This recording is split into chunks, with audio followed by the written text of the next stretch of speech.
الرجس وطهرهم تطهيرا. اللهم صل على محمد وآل محمد وعجل فرجه. على بقية الله وحجته الكبرى الذي بيمنه رزق الورى وبوجوده ثبتت الأرض والسماء، ولولاه لصاحت الأرض بأهلها، واللعنة الدائمة على أعدائهم أجمعين من حين عداوتهم إلى قيام يوم الدين. أما بعد، فقد قال رسول الله صلى الله عليه وآله وسلم: من رزقه الله حب الأئمة من أهل بيتي فقد أصاب خير الدنيا والآخرة. صلوات. اللهم صل على محمد وآل محمد وعجل فرجه. Assalamu alaikum, brothers and sisters. Wa alaikum salam wa rahmatullahi wa It's barakatuh. certainly a pleasure to be at the Camp Ma'arifat, which is one of the series of camps that are held by Muslim Congress. Muslim Congress, as you know, is a non-profit registered corporation, and just a disclaimer for this camp and for all the rest of the camps that we do not have any links with any foreign organization or entity.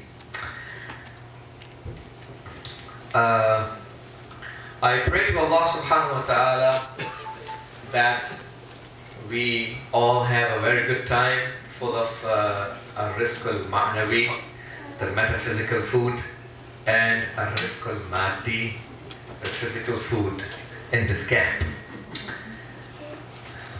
The physical food is something which is for every existence, whereas the ma'nawi and metaphysical food for the souls of the human are specific to those who have the love of Ahlul Bayt alayhi salam. Allahumma salli ala Muhammad wa ali Muhammad. This is what makes us, the followers of Ahlul Bayt alayhi salam, proud. So the hadith from the Holy Prophet that I would like to mention in this gathering, to make this gathering Mubarak and Munawwar with the Noor of the Prophet, that is narrated by Sheikh Saduq in Kitab al-Khisal, one of the very famous books of hadith. And in this hadith, our beloved Prophet is talking about the fact that anyone who has the love of his Ahlul Bayt, Allah gives him 20 attributes. 10 he enjoys in this dunya, in this world, and the rest of the 10 he gets in the hereafter. In total there are 20 attributes. And if you can write it down, I would like to strongly request and suggest all of you to please write it down. This is going to help us in various ways, inshallah, in this world and also in the hereafter.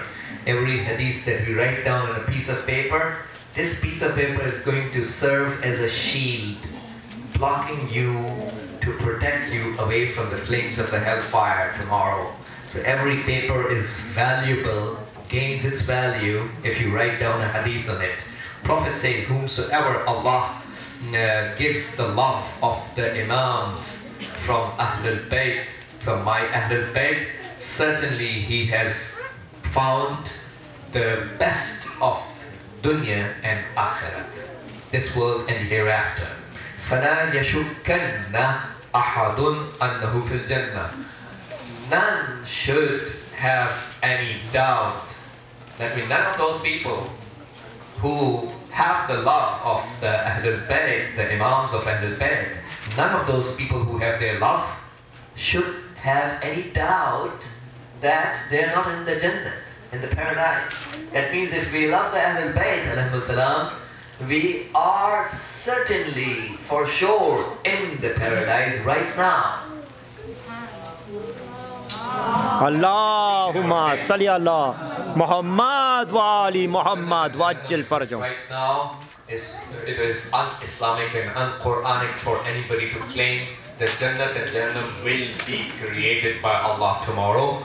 We believe Jannat and Jahannam is existing right now, and all the human beings are either inside the paradise right now or inside the hell right now, except those few people who are in Araf. So anyone who, did you heard the story, famous hadith, when this person came to Imam Sadiq and said, Allahumma salli ala Muhammad wa ali Muhammad wajjal. Seek dua from Allah to send me to paradise. And Imam Sadiq says to this Shia, Antum fil Jannah, fas'allaha an la yukhrijakum minha. Come on, so you are in paradise. Ask Allah not to take you out from the paradise. And he said, Ya Rasulullah, we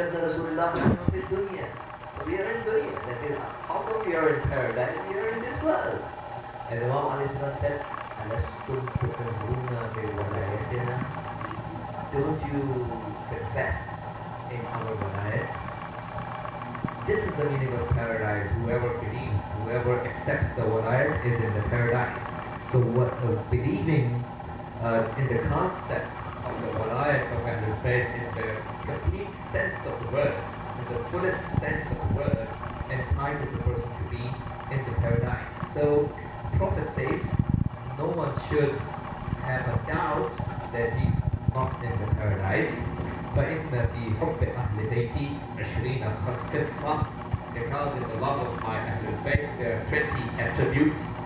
عشر منها في الدنيا وعشر في الآخرة. 10 of those 20 are in dunya and the rest of the 10 are in akhirat. Let's go. أما التي في الدنيا. Let's go for those of the 10 attributes which are in dunya.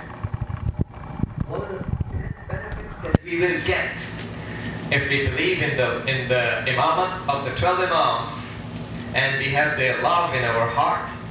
What are the 10 benefits that we get out of this in the life of this world? First of all, فَالزُّهْدُ, that means we will abstain from getting attached to the material belongings of this world.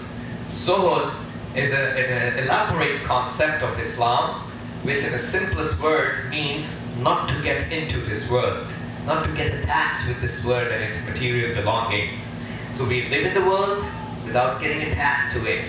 We don't disconnect ourselves from the world, just like some go to the monasteries and break away from the society. Islam talks about, breaking away from the attachments of this world, not from the society. We live in the society, so we do the social and political obligations towards the rest of the people, help them out in the time of their need, and do our all-inclusive obligation list towards the society while living in the society, but not getting attached to it. So the first thing is zuhud. And then the second thing that Prophet mentions is that وَالْحِرْصُ عَلَى الْعِلْمِ, greed towards the knowledge. So how many people you find are greedy towards money? And how many people are greedy towards knowledge? Isn't that right? So you see, when my son reaches the age of choosing a career, what kind of options I put on the table for him? Those are the professions with which he can make more money out of it. Those are the professions with which he can serve the walayat of Imam Sahib al-Zaman al-Salam better. Allahumma salli ala Muhammad wa ali Muhammad wajjal farjah. Or not. That shows. It's easy to make a lip service claim. Our actions speak louder. The niyyat and intention of a believer has to be, how can I serve the walayat of the Imam of my time better through which profession as compared to the rest? Because money is already destined. You cannot get a single penny more than what has been already written by Allah. Because Prophet has said to Abu Dharr, قَدْ جَنَى الْقَلَمْ بِمَا هُوَ كَائِنْ إِلَى يَوْمِ الْقِيَامَةِ. The pen has moved. That means the divine pen has already moved بِمَا هُوَ كَائِنْ, about all what is going to happen إِلَى يَوْمِ الْقِيَامَةِ. the day of judgment. It has already moved. That means the pen has already written on the divine slate. No one can alter that. Isn't that right? We must keep that in mind, that whatever has been written by Allah subhanahu wa ta'ala is final. So we don't need to worry about the risk that's guaranteed. What we need to worry about is knowledge. And knowledge is, let's suppose if US administration announces we are going to go give, a 6-digit salary to somebody who goes to the house of hope. How many people will then be ready to send their children to go to become an alim? Because that's the first question that some people, you talk to some people, are you ready to send your son to become an alim? Maulana, what will be the future of my son? Future means how much money he can make. That's the entire concept of future in the mind of some people. Money which is already guaranteed by Allah. Are we talking about the same money or some other money? The same money which is guaranteed by Allah, because we are mu'mins, we have tawakkul. Isn't that right? That's already taken care of. And you cannot get a single penny more than what He has already written in your favor. It is bound to reach your hands. The same money